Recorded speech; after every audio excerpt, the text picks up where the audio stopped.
você olha para isso, é laticínios e roupa e têxtil, que é, de fato, importante, mas olha para isso, né, o volume. Quando você vai olhar uma quantidade de brinquedos, de enfeite de Natal, o pessoal do Washington Post tirou uma bem tirada mesmo. Perucas, meu amigo. Os Estados Unidos taxaram as perucas canadenses. Desculpa, né? Só rindo, né? É brincadeira um negócio desse. Né? É de desocupado. Nenhum economista sério cuida de peruca, de aplicação de cabelo. Quanto é o mercado disso? Né? Então, quando você olha para essa situação, você vê o caráter de emergencial, o caráter de sofreguidão, não me vem outra palavra. Não é uma coisa sensata. Não tem nada de pensado, de arrumado. Eu volto à minha pergunta inicial: por que foi feito? Toda vez que eu não entendo alguma coisa, eu volto sempre à mesma coisa. Por que fizeram? Né? Porque é a máxima do Vinícius para todo mundo. Né? Eu estou falando do Vinícius de Moraes. Né? Se foi para desfazer, para que fez? O samba dele é eterno. Se é isso, por que fez? Né? Então, eu tenho uma sensação de que a briga com o Canadá é mais ou menos, guardadas as proporções, o mesmo tom dele cortar o exercício com a Coreia do Sul. Sabe quando ele cortou o exercício militar com a Coreia do Sul e elogiou o Kim Jong-un? Alguém elogiou o Kim Jong-un? Nem o Xi Jinping elogia o Kim Jong-un. Kim Jong-un é apenas um menino de recado da China, nada além disso. Né? Então, de menino de recado mal-humorado, né, que faz aquelas coisas. É isso, só isso, nada mais. Né? Então, a gente, para olhar para essa situação, né, você tem que fazer a pergunta: por que fez na Coreia, por que fez agora? Né? E vem uma pergunta que é mais grave sobre tudo isso, que a gente tem que ter a suficiente humildade para reconhecer. O que é que nós não sabemos para uma situação tomar esse tamanho? Né? Talvez a gente não saiba. Né? O que é que efetivamente, o quanto os Estados Unidos estão assustados, preocupados, ou, para falar a palavra pior, desesperados para usar esse tipo de ação? Porque foi emergencial, foi a lista dos produtos tarifados não tem lógica. Tem lógica econômica.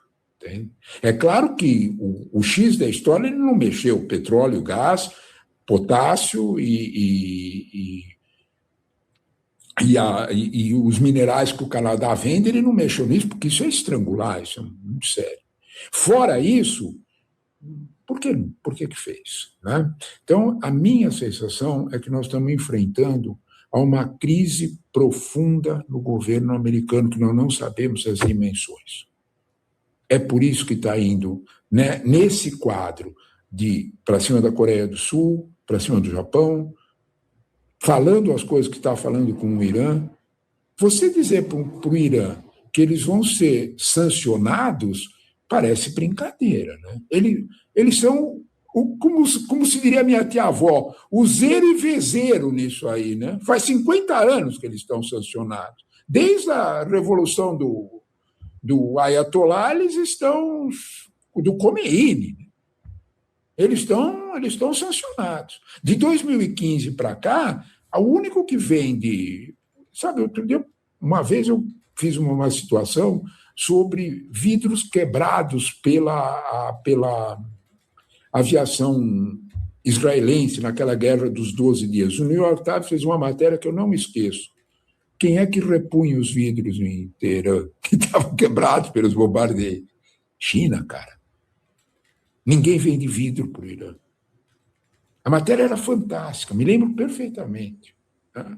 Porque a matéria mostrava o grau de dependência da vida normal em Teherã da China. A gente não sabe, mas não adianta fazer bloqueio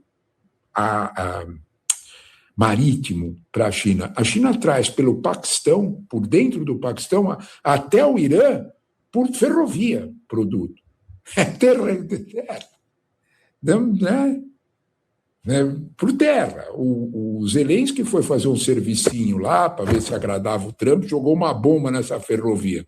O que os chineses falaram para ele, eu não sei, mas ele parou. Ele não fez a segunda.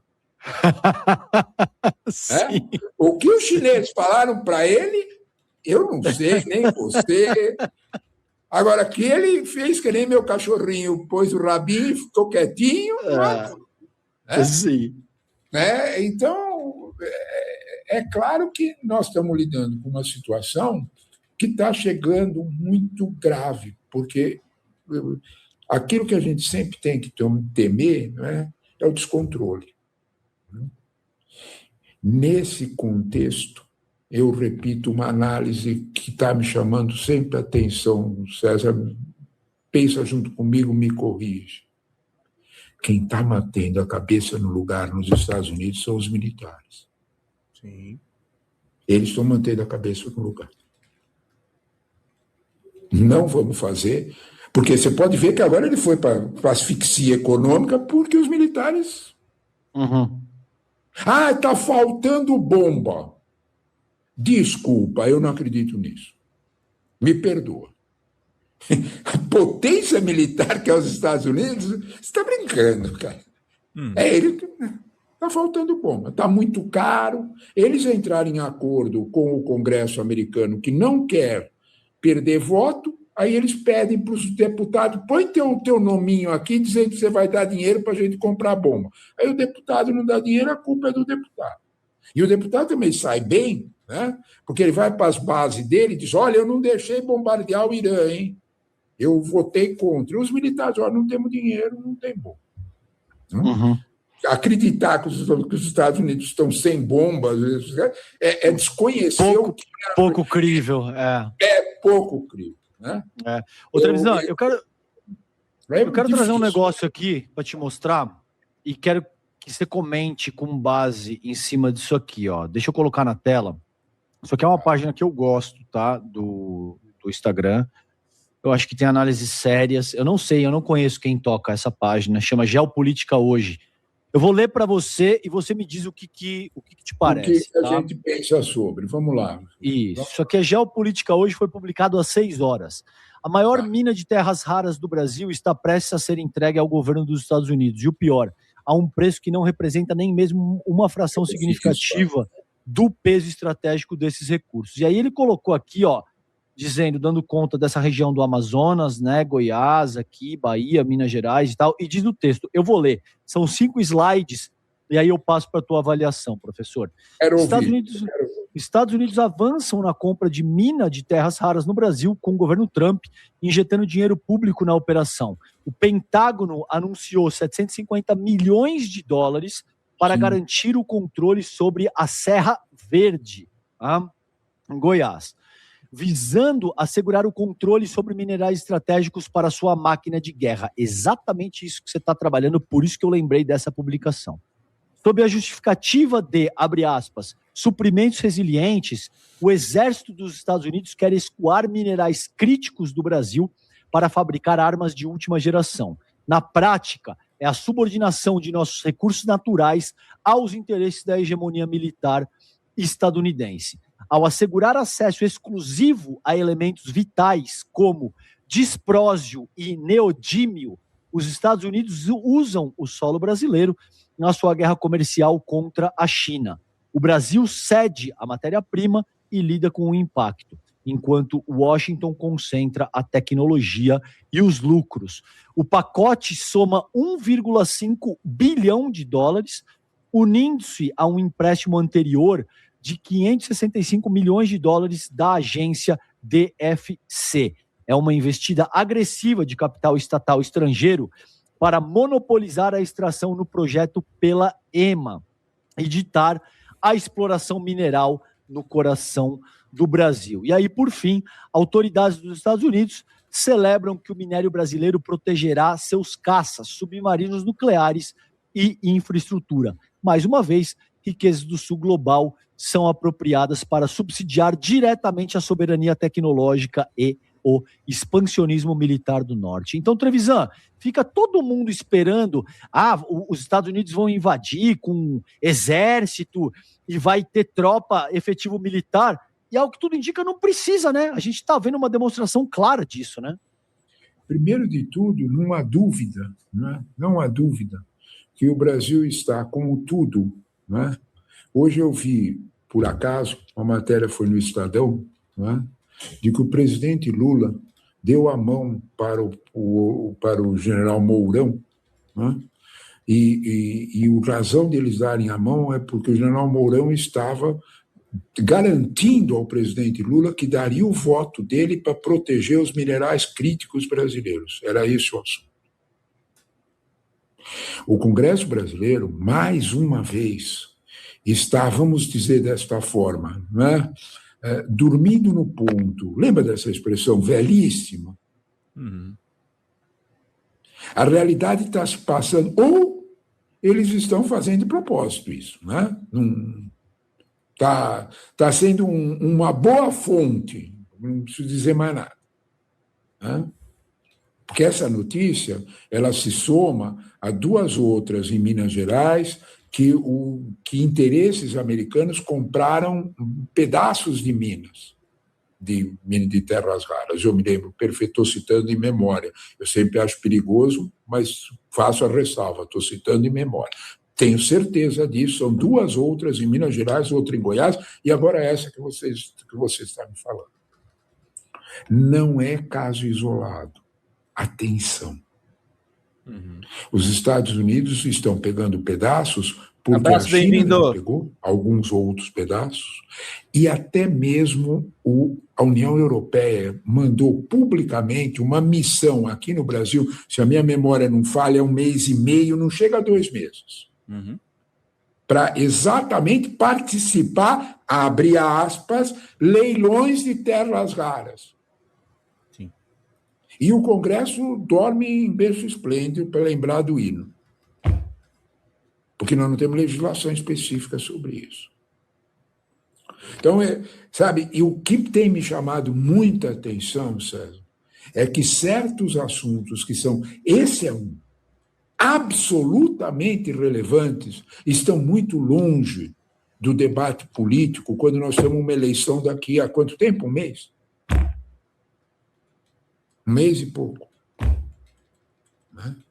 Então, esse assunto, os candidatos deviam estar sendo cobrados. O que vocês vão fazer com terra rara? Sim. Todos os candidatos, sem nenhuma exceção. Porque esse debate, nós já falamos sobre isso, esse debate vem junto de um debate muito mais sério que não passa nem perto do debate eleitoral nosso. Olha, César, você não imagina o quanto você está certo, na minha modesta opinião, de levantar um assunto desse, César. Porque esse debate vem junto de um outro que a gente não faz, que é a defesa nacional. O mundo inteiro está debatendo defesa nacional. O mundo mudou, cara. O Japão está fazendo outra política de defesa nacional. O Japão é pacífico, era Coreias e toda a Ásia, os árabes. Nós aqui achamos que defesa nacional é um assunto de acadêmicos e de militares. Não. Defesa nacional tem que ser um assunto de todo mundo, tem que ser um assunto político, um assunto evidente. Porque quando a gente fala de defesa nacional, é defesa mesmo, querido. Sim. É isso que você acabou de dizer. Hoje você não precisa mais ter uma tropa invadindo Santos ou invadindo Recife. Não. Não é esse o problema, isso não existe mais. Quando você olha para isso e diz assim, olha, democracia não está mais ameaçada por golpe militar, futuro dos países não está mais ameaçado por nenhuma invasão desse tipo. O futuro dos países são as escolhas que os países vão fazer e como eles vão conseguir se defender. Isto é um tema que também o pensamento progressista brasileiro deixa de lado. Não pode, cara. Não pode. Isso é um assunto que evidentemente, tem que estar na ordem do dia. Olha a notícia que você acaba de dar. Olha a notícia que a minha memória lembrou de 2 outros leilões desse tipo de coisa.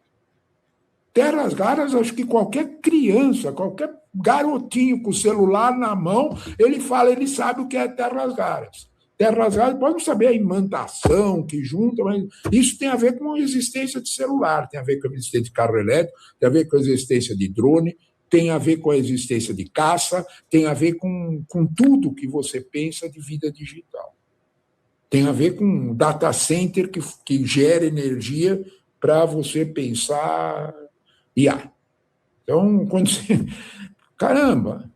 Né? Se nós somos a segunda reserva do mundo de terras raras, a primeira é outro lugar bem complicado, é a Ucrânia. Se nós somos a segunda reserva de terras raras... Valeu, Marcão! Eu uma vez li um artigo na Foreign Affairs, né, alguns 137 anos é o que falta, gente. Que o principal motivo pelo qual a guerra na Ucrânia não acaba é porque Rússia e Estados Unidos não chegam a um acordo sobre quem fica com as terras raras ucranianas. Obrigado, Dicholli, querida. Então, enquanto isso está acontecendo, deixa os Zelensky aí. Entende? Então, porque, de fato, olha o risco que, se está acontecendo um negócio desse com a Ucrânia, pensa um pouquinho em termos, se nós não temos que discutir defesa nacional. Claro. Outra visão. E aí, para a gente encerrar, para a gente fechar contigo, tá? Porque eu tenho... Você já está...